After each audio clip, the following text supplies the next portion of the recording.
Сүүлийн үед олон анхаарлын төвд байгаа асуудал бол сүлжээний бизнес үнэн үү худлаа юу гэсэн асуулт ард иргэдийн дунд төдийгүй хууль хяналтын байгууллагын анхаарлыг татж байна. Амар хялбар аргаар мөнгө олох гэсэн хүмүүсийн халаас зузаарч эргэлзэлгүй итгэж төөрөгцсөн хүмүүсийн санаа бодол талгайт байгаа юм.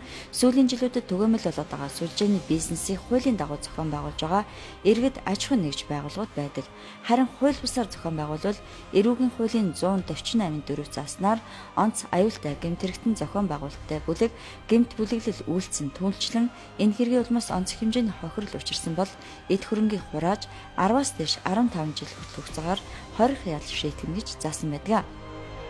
Тэгэхээр энэ пирамид тогтолцооны лууруудын одоо хөрөнгө оруулалтын их үүсвэр нь юу гэдэг вэ гэхээр илсүүлсэн хүнээсээ мөнгийг нь өгдөг байхгүй.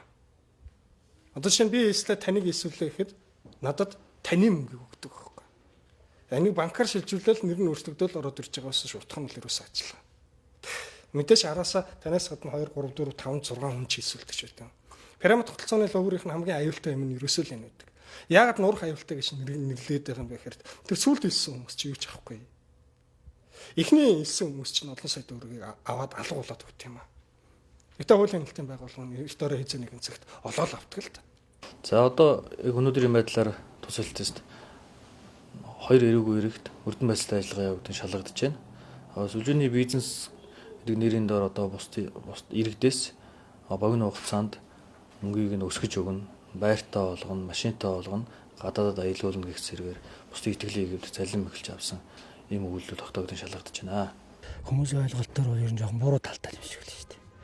Ер нь зөндөө хүмүүс ороод сүлжээнд ороод одоо хохирсон усууч айгүйх байдаг. Тэгээд нааш цаашаа бас хэд ам гарцсан усууч их байдаг.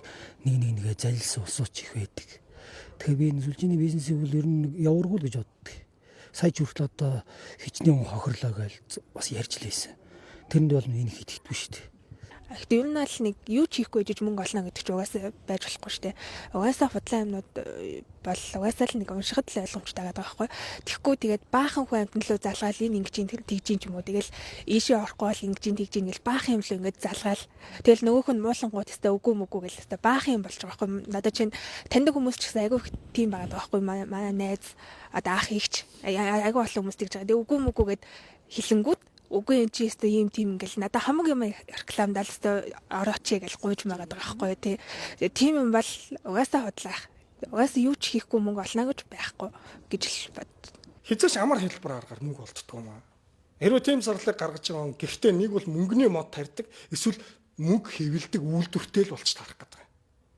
Харин тэр зарлыг гаргалаа тэр хүн араасаа хүн одоо уриалаад дуудаад эсвэлчлээ.